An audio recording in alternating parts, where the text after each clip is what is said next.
তাদের শুধুমাত্র সরাই দিতে গেছিলাম, সরাই দিতে গেছি, ভাই ভিতরে যা ভিতরে যা। এর মাঝখান থেকে একজন আনসার পিছ থেকে আইসা আমাদের বাড়ি শুরু করলো। অনেকগুলো আনসার একসাথে পিছ থেকে আইসা বাড়ি শুরু করলো সবাই। আমার মাথা একটা বাড়ি মারছে, আমার নিজের মাথা ব্যথা করতে থাকেন। আমার কতগুলো ভাই মাথা মারছে, রক্ত মারছে, ওদের কাউরে ছাড়বো না। কতজন আপনারা 30 জনের উপরে পোলাপান মারছে। এই আনসাররা হচ্ছে কি অস্ত্র নিয়ে মারতেছে আমাদের ভাই। হ্যাঁ, ওদের হাতে সব আছে, লাঠি আছে, সব আছে, সব আছে ওদের হাতে।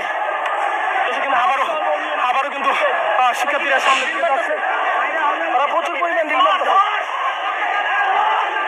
আবারও কিন্তু শিক্ষার্থীরা কিন্তু আবারও সামনের দিকে যাচ্ছে, কিন্তু বেশ কয়েকজন শিক্ষার্থী আহত হয়েছেন এবং একের পর তাদের